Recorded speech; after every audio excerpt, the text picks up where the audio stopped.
Good afternoon and welcome to the 6-step guide to handling ADA accommodation requests. Thanks for joining us today. I'm Raleigh Merrill with GTM. In a moment, I'll introduce you to our presenter. But first, feel free to use the question functionality to ask your questions during today's presentation. We'll get to as many questions as we can at the end of the presentation. And if we don't get to your particular question, we'll be sure to follow up with you in the next day. Also, you'll receive an email later today with a link to watch a video recording of this presentation, as well as a PDF version of the presentation. Our presenter today is Jan Terlich, an HR consultant with GTM. She has more than 20 years of experience in nonprofit and for-profit environments, and she's a certified leave management specialist. Jan's also skilled in talent acquisition, policy and procedures, employee relations, payroll and benefits, as well as staff training and development. Before joining GTM, Jan was the Human Resources Director for W2LS Corporation. She also worked as a Human Resources Manager for Premier Transportation and the Washington County Regional Medical Center in Georgia. Jan received her bachelor's degree in psychology from the University of Lynchburg.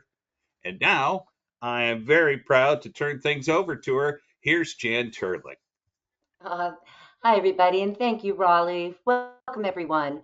I am so happy to be here with you all to discuss this hot topic of accommodations. My hope and goal of today's discussion is that you'll be inspired to reevaluate your internal processes and related policies surrounding accommodations. Taking a closer look at how you may be currently managing accommodation requests and whether improvements may be needed. Before we start, this training is intended for educational information purposes only. And while we hope you do learn a lot today, we are not attorneys, and the information should not be construed as legal advice. So, the aim of the ADA is to essentially ensure that people with disabilities have the same rights and opportunities as everyone else in most employment matters. It applies to employees and job applicants.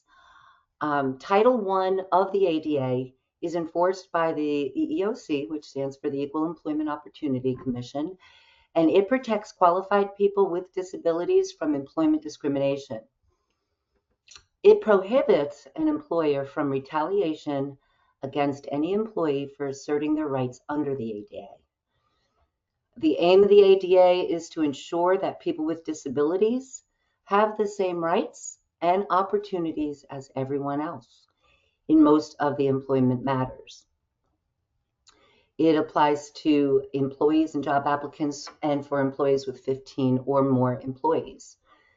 Discrimination occurs when a covered employer treats an applicant or an employee unfavorably because of their disability, and this can include things like harassment, retaliation, or denial of the reasonable accommodation without the existence of an undue hardship in accordance with the ADA guidelines.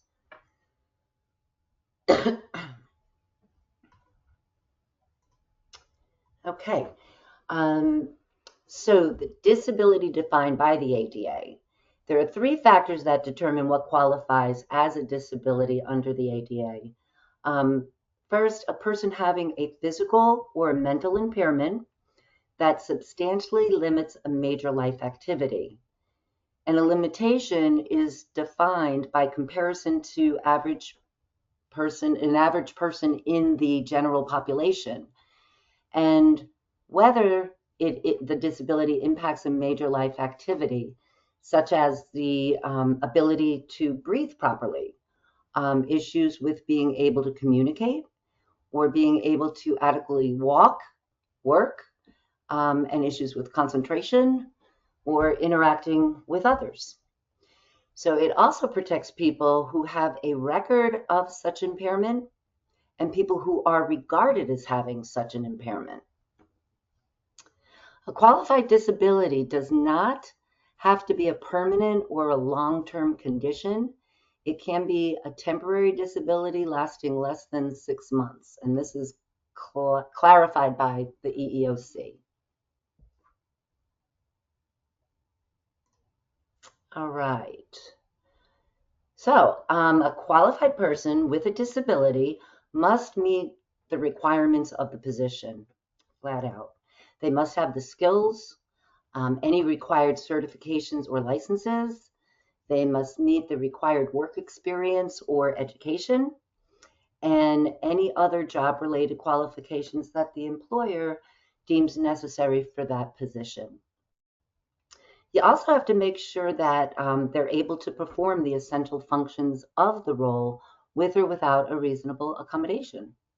This speaks to the importance of the job description, having a clear one with, the essential functions of that job spelled out. An example of this would be if you have a bus driver, right, who becomes completely blind, or another medical condition where they are no longer licensed to drive. Obviously, someone in a driving position needs to be able to drive, so that would be considered an essential function of that job. And if they're unable to do that essential function of the job, then the employer certainly cannot provide an accommodation because one just wouldn't exist. If the employee or the applicant are unable to do the essential functions, then the employer is protected from needing to explore accommodation options. All employees, whether full-time, part-time, and even seasonal, are eligible from the first day of employment, and all job candidates from the start of their application process. They all qualify under the ADA for an accommodation. And something just to reiterate here is that ADA accommodations are not to care for family members with a disability. We see that often requested. And an ADA accommodation applies only to the employee's own health condition. All righty. So here's a list of some examples of what qualifies as an ADA disability. We've got cancer, post-traumatic stress disorder, asthma, any kind of orthopedic impairment. And what we look at to determine what substantially limiting would be is the level of difficulty that that person with a disability has when engaging in a major life activity, or the pain level experienced when engaging in that activity, and the way that the impairment affects how a major bodily function operates, like breathing troubles due to asthma or COPD. There are also many non-covered conditions under the ADA. However, these impairments can escalate to a level of severity with substantial limitations and then qualify as a disability, resulting in being eligible under the ADA. And some examples of that would be breaks or sprains, depending on how minor it may be, can escalate, or emotional flare-ups. So most important to know and remember is that ADA accommodations must be on a case-by-case review. Each case is individual. All right, here we are at step one. So recognizing the accommodation request. It's important to know that under the ADA, it is the employer's duty to provide an accommodation. As an employer, and this extends to your managers and your supervisors, so it's very important that management be trained in recognizing the informal requests of an accommodation. And we'll talk a little bit about what that might sound like. What management does or doesn't do, or what they know or don't know, is a reflection of the company and can impact the accommodation process greatly. So supervisors should be trained in the process and know who to contact for assistance or who to pass the request up to. Usually getting HR involved at this initial step is a best practice. And then further, coaching your management team on the full life cycle of a reasonable accommodation. And then under the ADA, you are, or the employer is obligated to provide accommodations to applicants and employees with known disabilities. And unless their disability and the need for an accommodation are completely obvious to the employer, it is the individual's responsibility to inform the employer when an accommodation may be needed. So that's a real important point to remember too. In most cases, the employee will need to come forward to let you know that they have an impairment that's interfering with getting their job done. And according to the EEOC, a straightforward request in plain English is acceptable. They do not need to say, I have osteoporosis and I need a reasonable accommodation. Any type of buzzwords affiliated with accommodation are not required. There are also no formal or legal requirements for an employee to make the ask for an accommodation. They can just simply state, hey, I have an X medical condition and it's making it really difficult for me to get my job done. I'd like to talk with you if we could maybe work something out and we could see what we could do about it. And that would be sufficient to continue the dialoguing with that employee and saying, how can I help? That would be the most appropriate, best response at that point to that employee. But another thing to bear in mind, oftentimes a lot of ADA cases come about as a result of performance issues or addressing things like attendance. Maybe that employee has had a lot of late arrivals or frequent absences. And this could be during a sit-down meeting. Maybe it was called for a disciplinary action or a performance improvement plan, or even, or just a verbal warning, or even a termination at this point. And in that conversation, the employee gives disability as the reason for their issue. What do you do at that point? It does trigger the employer's obligation to explore further an accommodation, to explore further a reasonable accommodation and begin that process.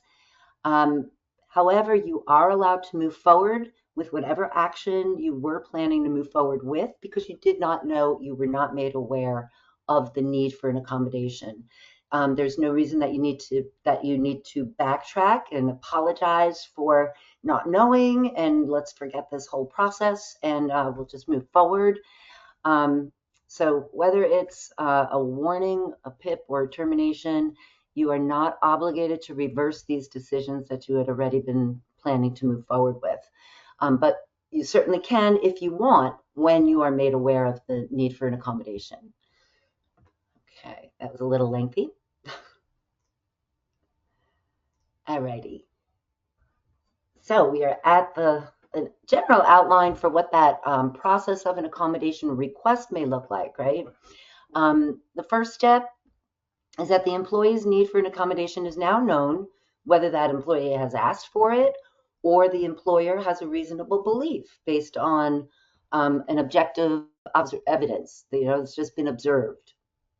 That the employee's ability to perform the essential functions are impaired by their medical condition. Secondly, medical documentation may be required to support the request, especially if the need for an accommodation is not known or obvious. So the ask was made, right? But important to note that medical documentation is not a requirement to provide an accommodation. It may be needed to determine the existence of a disability and specify what the activities are that are impacted by the disability and the recommended accommodations being requested. But it is not necessarily a requirement under the ADA for an accommodation.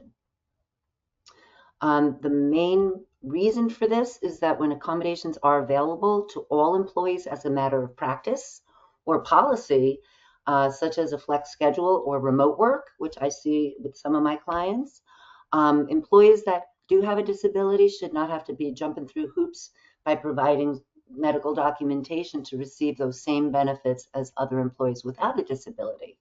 So that's a very important point to know. And then the interactive process. is not required under the ADA, but from a legal standpoint, going through that process is a way for employers to show that they're making a good faith effort to comply with the ADA, which is a requirement under the ADA, good faith effort.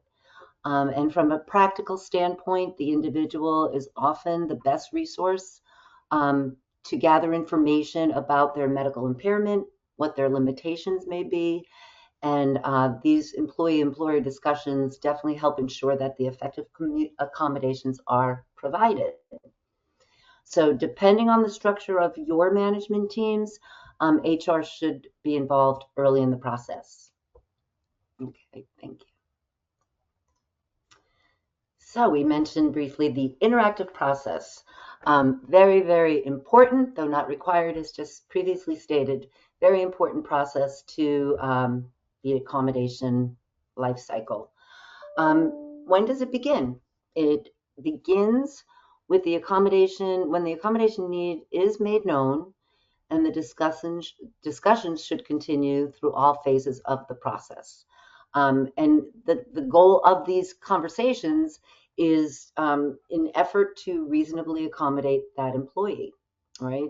So they're very informal, and it is just a back and forth discussion with an ultimate goal in line there. So it begins when the employee's disability is known or apparent, when the employer can ask at that point if there's anything that they can do to help, right? When the employee asks for an accommodation, the discussions can begin right then and there. Or we see often, right, when an employee presents a note with work restrictions to their supervisor, and a workplace accommodation needs to be figured out, and if the employer can accommodate these work restrictions. So the employee and management are obligated to participate in the interactive process and to determine what the options are that are available for a reasonable accommodation. You want to identify what barriers the employee is experiencing and then focus on the solution. You want to make sure that the discussions are thorough and completed, and communicating and follow up throughout the process throughout the IP. We'll call it IP for short because interactive process is a lot to roll off my tongue. At this time too, you want to relay concerns between either party, the employee and the employer. And most importantly too, you want to document every discussion and potential outcome. Common reported issues to the EEOC is that the interactive process never took place. The interactive process was started but never finished, and employees did not feel heard. So these are reported complaints to the EEOC.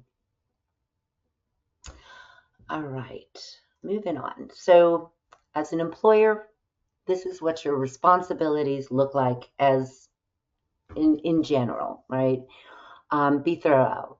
As mentioned before, if the employer is unsure of an accommodation request, ask the employee for clarification and how you can help at that point, and what might be needed, and why. Secondly, respond quickly. We mentioned throughout this presentation not to delay during this process. Although there are no regulatory timeframes under the ADA, delays should be avoided, and start the interactive process immediately to avoid any complaints being filed. You also want to delegate responsibility by establishing the chain of communications to avoid these delays too. So you want to have a designated person, such as somebody in HR, or if you have an employees relations manager on staff, that would be a good go-to person who can essentially oversee the process and make sure that it's being handled in a timely manner and everything, all the I's are dotted and the T's are crossed. And since 50% of accommodation requests go directly to a supervisor, management training on the full life cycle of the accommodation is definitely recommended. And we mentioned that earlier too. And what might that look like? What would that training look like? You would want to emphasize the importance of ADA compliance because employers do have a legal obligation to provide accommodations to persons with disabilities, and it is a violation of the ADA to fail to provide an accommodation unless it would cause an undue hardship to the business. Failing to accommodate, this might be really eye-opening to some of us. Failing to accommodate can result in fines, penalties, and lawsuits totaling up to $75,000 for a first violation and $150,000 for each additional violation. And employees can also file a lawsuit to seek damages, including back pay, lost wages, compensatory and punitive damages, and reinstatement if there's been a loss of job. So these suggestions here definitely help streamline the accommodation process to ensure that all steps are being followed. All righty. So we're at the second step, which is gathering information, a very critical part of every step is critical. So first off, it's mentioned that we schedule a meeting with that employee, right? The interactive process begins. Since the employee is your best source, again, for gathering information to explore the accommodation, and they will ultimately help you in the decision-making process. It is, again, I stress this, a best practice to have these employee discussions. Guidelines around what can and cannot be said or asked are keep the questions job related and not disability related. We mentioned earlier the importance of a job description. Sit down, review each essential function of that job description and what the employee feels they can and cannot do. And then if further medical documentation is needed, it is definitely recommended that you use consistent forms, whether it be the medical certification form or the actual accommodation request form. Review those restrictions provided by the treating physician with attention to the employee's limitations to support the accommodation request rather than the medical condition. All right. We want to establish that the medical condition exists to support the need for an accommodation, but avoid asking specific questions about those conditions. And that's where paperwork, medical documentation may come in handy if it is just not clear to you or unknown. Gathering helpful information at this stage comes from speaking with the employee, reviewing the med cert that they've turned in, or maybe consult the provider if necessary, and meet with the employee's supervisor to begin discussions as far as what possible accommodations may look like. We ask careful questions, such as how does the impairment limit the specific activity? Or how will the accommodation help you? You want to limit those questions to only what is necessary to provide the accommodation. So it's very focused. Okay. All right. So when medical documentation is requested, because it will help you in your process, you want to make sure it's sufficient. And sufficient paperwork would include it includes the nature, severity, and the duration of the impairment, activities that the impairment may limit, how the employee's ability is limited to perform these activities. And also, it'll substantiate why the accommodation request is needed, right? Insufficient paperwork, we see that often, and it goes right back to the employee to further embellish on the facts that we're asking, right? Pretty much omits all the things that we discussed on the sufficient column.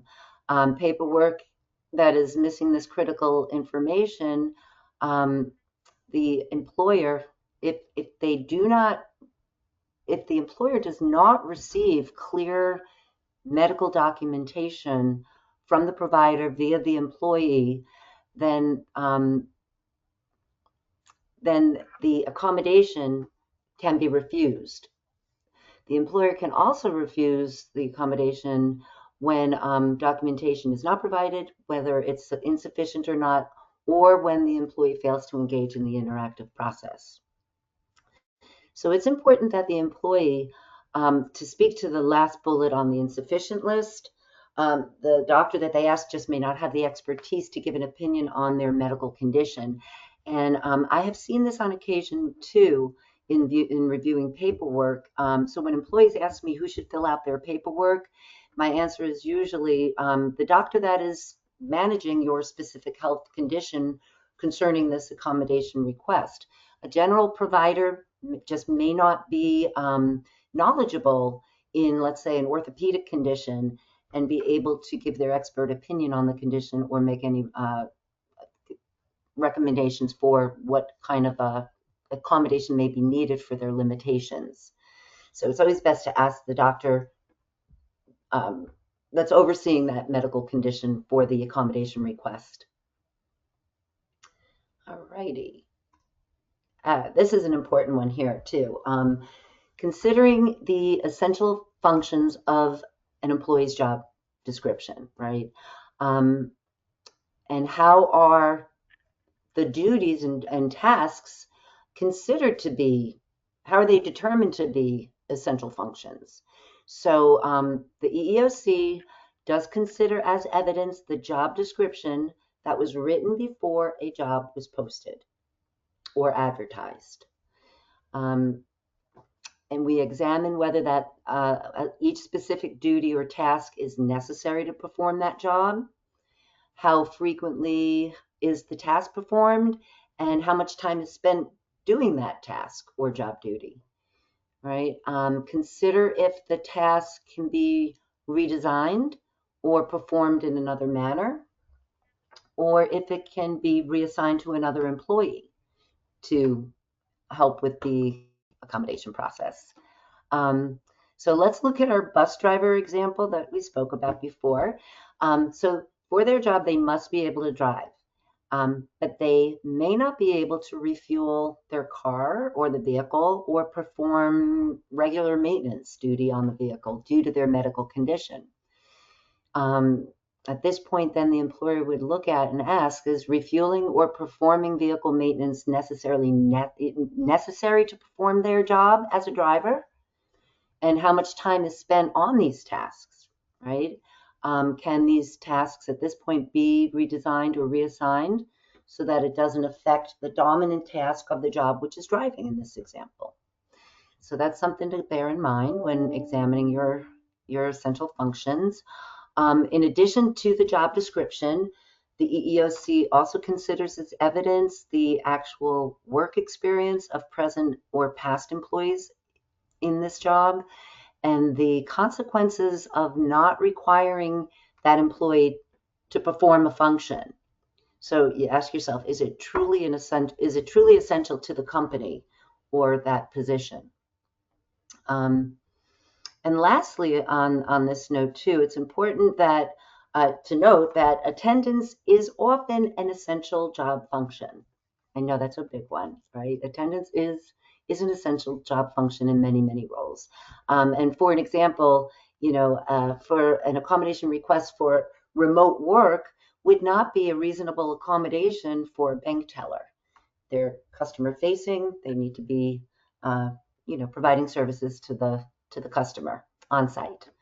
So that is considering essential job functions. All right, so what is a reasonable accommodation? Any modification or adjustment to a job, the work environment, or the way things usually are done, that provides a qualified individual with a disability and equal employment opportunity.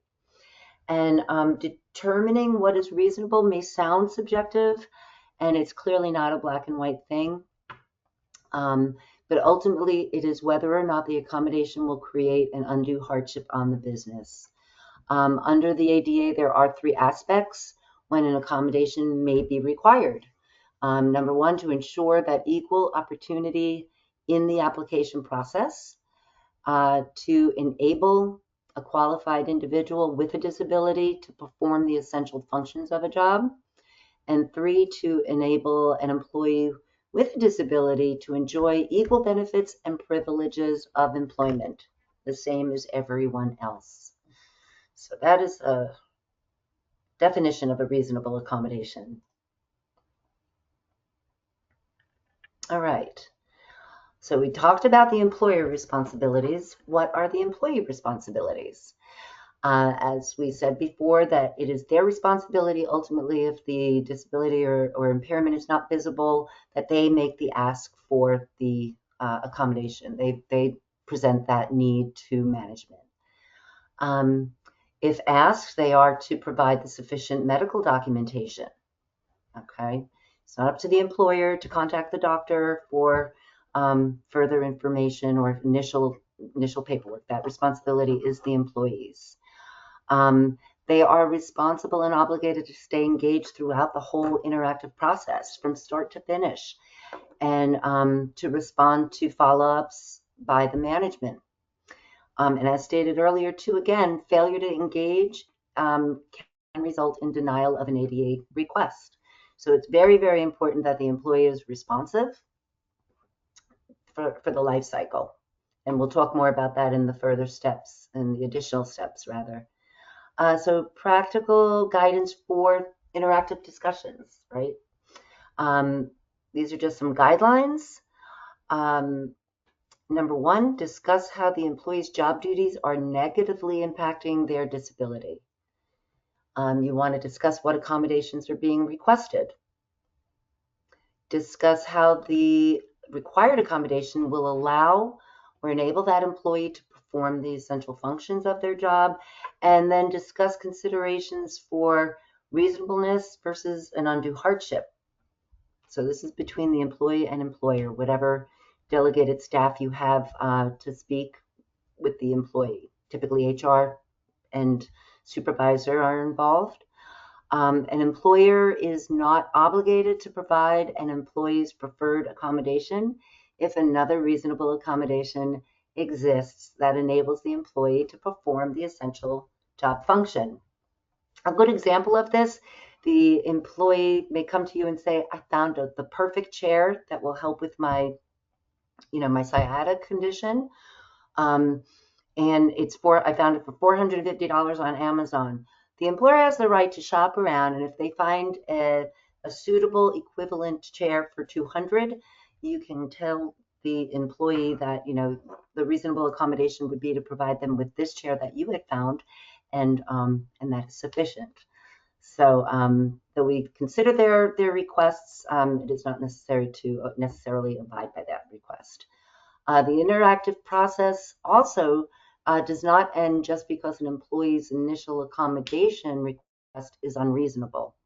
The employer needs to take it a step further and continue to explore alternative accommodation options, and discussions would continue, okay, until all are exhausted and you know that you've reached that there are no further options in this situation.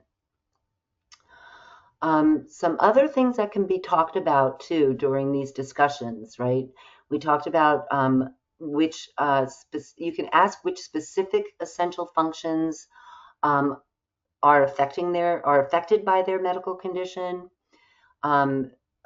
Again, how often these duties are performed, what percentage of their job is made up of these duties, which should have all been just covered in the review of the job description.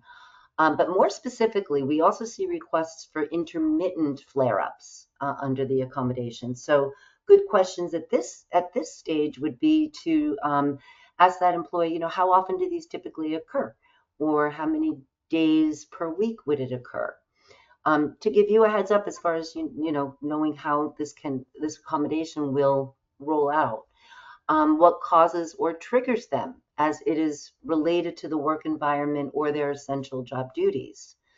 How long do they typically last, the flare-ups? What might provide, you can ask what might provide you relief or support to your work environment or your essential job duties.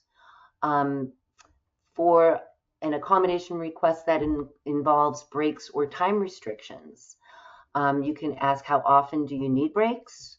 You can certainly ask how long should that break be and what you might need to be doing during that break time. Do you need to recline on a couch, put your feet up? Do you need to sit in a dark room with your eyes closed? And for how long, right? So these are all specifics that is safe to ask in those discussions. Lastly, too, for requested equipment, you can ask them what equipment or resource might be helpful, and if they have any specific items that you have identified that could be effective, like our chair example, but does not mean that you can't shop around and find a comparable bit of equipment. So that is just some practical guidance there. All right, exploring the accommodation options, 4 simple steps, right? We said earlier that the ADA states the employer's duty is to provide, the duty and obligation is to thoroughly explore, essentially, an accommodation unless doing so creates an undue hardship or burden to the business. So number one, keep an open mind. Accommodations are about doing things differently to help overcome disability-related limitations. So keeping an open mind is really important when brainstorming options with your teams. And two, the employee who is asking for this accommodation may already have in mind what would be helpful. And you could already have, and they could already have some good ideas. So again, inviting that discussion between employee and supervisor or management. They may not approach you with that because they may be hesitant to bring it up without being asked to do so. So invite suggestions from the employee. If you have asked for medical documentation, oftentimes you'll see the doctor say, let me know if there's anything else I can help you with, which is like an open invite. So sometimes the doctor really is only required to establish that there is an impairment or a disability that is impacting that person's job duties. I've seen medical documentation when the physician will state, oh, I'm sorry, we already mentioned that. Sorry about that. If you did receive medical documentation, you may also be able to contact that doctor to see if they can provide you with some ideas that they may suggest. It's just another source for information. And lastly here, using Jan, I'm always available to you, but it's not the Jan we're talking about here. This is the Job Accommodation Network. They provide a list of very helpful resources about disability etiquette, including legal guidelines and best practices, and templates too for forms and documents you might use in your process. Exploring options is open-ended, but the law does protect the employer with certain limitations. So there are 3 points I want to mention. There is no requirement to provide accommodations that are significantly costly or difficult to provide. There are no requirements to remove essential functions or lower production standards or create a new job as a reasonable accommodation. And thirdly, there are no requirements to provide personal use items in accomplishing daily activities, such as, glasses, hearing aids, walking sticks, anything like that. So just some pointers on when you're exploring the accommodation. All right, I like this slide. The benefits of providing an accommodation for your workforce is not just meeting health and safety regulations, but about keeping your workers happy and healthy so that they are more motivated to do a better job. It could increase in overall company morale, just make and they benefit more than just the individual asking for an accommodation, right? It promotes a positive work environment that is solution focused, It may help to retain that good qualified employee. It may help with increased productivity. It improves attendance. It may eliminate the cost of training a new hire to replace that employee if you did not accommodate. And it just increases the diversity of the company. All right, the benefits. And let's see. So determining an undue hardship. The definition, first off, we'll define it, is an accommodation that would be unduly costly, extensive, substantial, or disruptive, or fundamentally alters the flow of business. I may have skipped a slide. I am so sorry. We'll go back to that in just a minute. The undue hardship is determined based on the cost of the accommodation to the employer. Secondly, the employer's size, since what may be reasonable accommodation for a business of 500 employees may be a hardship for an employer size of only 50. It also will consider and look at financial resources of the company. What's affordable to one company certainly may not be to another. And looking at the nature and structure of its operation, how disruptive would this accommodation be to the flow of business? So again, good faith effort and due diligence is required. Employers can also refuse an accommodation when there is a direct threat to the health and safety of others or to the employee, right? And we can look at our example of the bus driver one more time. They now have a disability that requires certain medication that they need to be on. This medication causes drowsiness. This could obviously pose a direct threat to the driver, passengers, or other vehicles on the road. Persons with also a contagious disease might pose a direct threat in a food handling environment. So factors to consider in this scenario are what would be the duration of that risk? What's the nature and severity of potential harm? Thirdly is the likelihood of what's the likelihood of that harm happening, and how imminent the potential harm is. And Trevor, if we could just back up one more slide and then fast forward to after this one. My apologies, I skipped over the medical leave of absence as an accommodation, which is a very prominent one. We see that often in our workday. So here are very common situations when an employer would consider and should consider providing a medical leave of absence as an accommodation. One, the employee is not eligible or has exhausted leave under the employer's policy. Number two, there is no effective accommodation available. Thirdly, an employer is unable to accommodate return to work restrictions, right? They would stay out on leave then. If leave does not create an undue hardship for the employer. So medical leave should be granted if it does not create a burden to the employer. It could be provided to an employee who is granted leave as a reasonable accommodation. Those employees are entitled to return to their same position unless the employer demonstrates that holding that position imposes undue hardship. And lastly, a leave of absence is considered reasonable when there's a return to work date. So an indefinite leave of absence is not reasonable, and you are not liable to accommodate that indefinite period of time. In addition to a full leave of absence, leave could be light duty, it could be intermittent leave, it could also be reduced or a modified work schedule or job functions. And also too, the EEOC states that an employer must continue insurance as it does on other job protected leaves during that absence. Sometimes leave is considered an accommodation when the leave is clearly defined. I'm reiterating this, indefinite leaves are not expected of you to approve. All righty. So step 4, choosing an accommodation. Short and simple.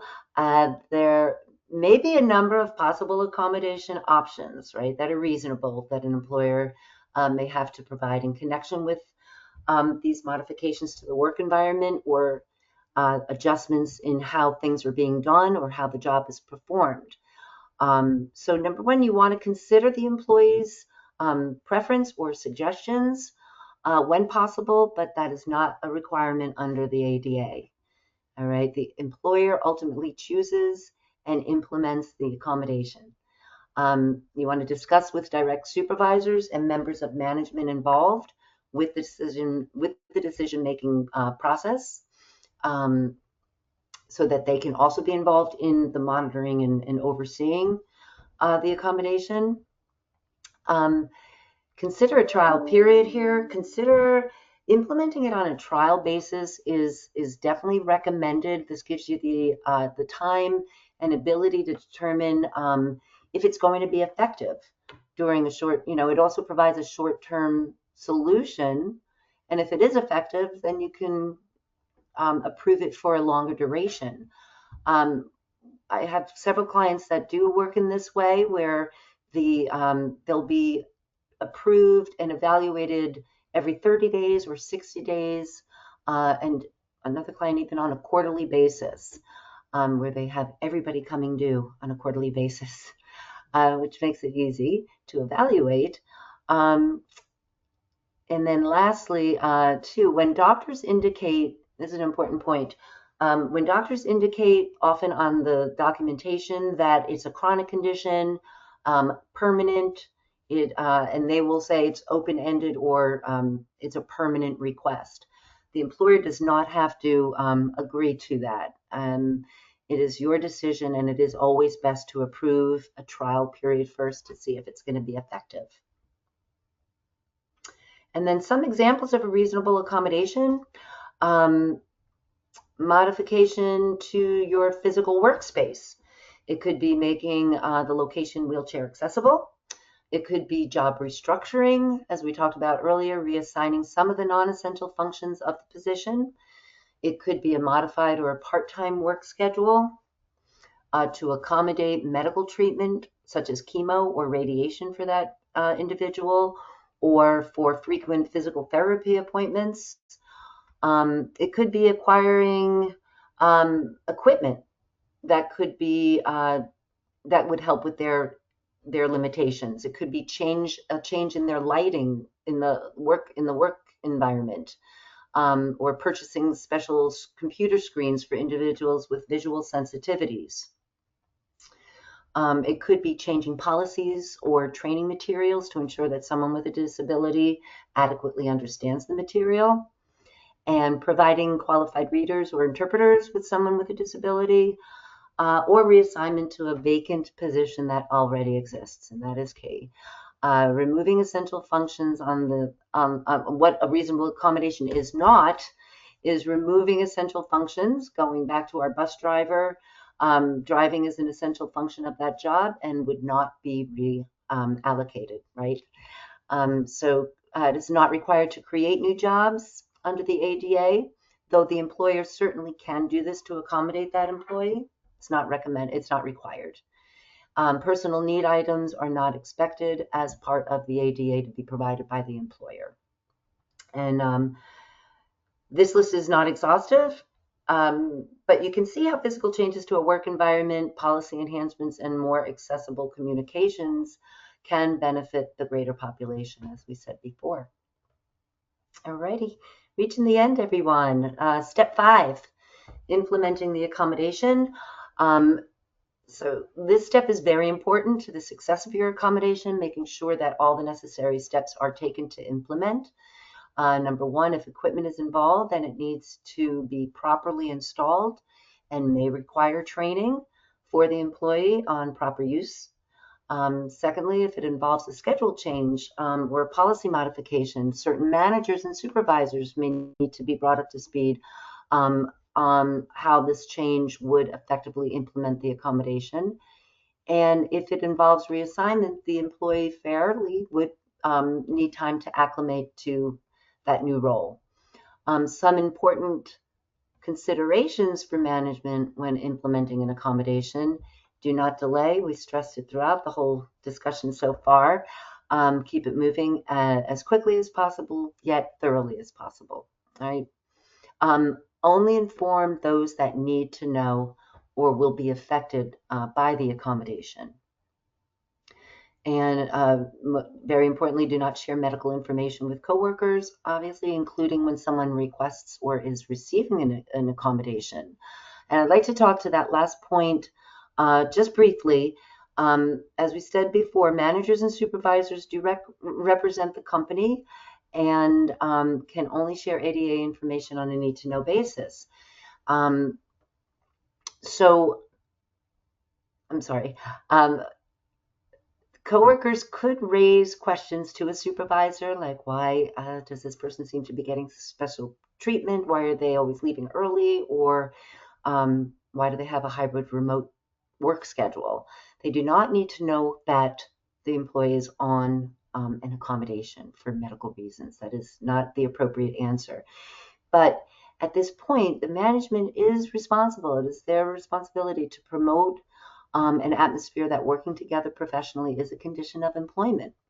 And accommodations are productivity enhancers that will often benefit all employees and should not be viewed as special treatment, right? So, for example, a ramp was installed in the office. There's accessible restrooms for wheelchair accessibility or ergonomic workstations. And they benefit more than just the person with the disability. So, alrighty. And step 6. All right, we've reached the end, folks. Monitoring the accommodation is important, but it's also too a forgotten step of the accommodation, and accommodations just stay on file for years. So the accommodation stops being effective for various reasons at times. The employee's limitations may change, the workplace equipment or environment changes, the job changes entirely. The accommodation becomes an undue hardship for that employer. These are all very good reasons why periodic check-ins should occur to determine the effectiveness of the agreement that was agreed upon, right? So periodic checks for the effectiveness of the RA that is in place is definitely recommended. Check in with the employee and the supervisor to see if it's still benefiting the employee. And also too, to see if review if it had any negative impact on business operations. For any workplace issue, communication is always the key to success. The same is true for accommodations. Employers should encourage employees to communicate any issues that they're having with their accommodations. But again, they may not offer that up if they're not being asked. So start the conversations with them. And all conversations and findings related to these ongoing check-ins should also be documented. And then speaking about documentation, this is our last slide. What to retain pertaining to the accommodation from the start, many slides ago from the request, right? You want to keep the initial request forms and any med certs that are obtained, letters documenting the interactive process, what accommodations were considered, what was offered, and maybe what was refused and reasons for the refusal. And also to the results of all the monitoring that had been done throughout the life cycle of the accommodation. And all records, as most of you already know this, should be kept in a separate and confidential file maintained by HR or your employees manager, employees relations manager if you do have one there, but separate and apart from the HR file. And we do have some resources posted here if you want to jot any of this down. But again, you'll be receiving this presentation.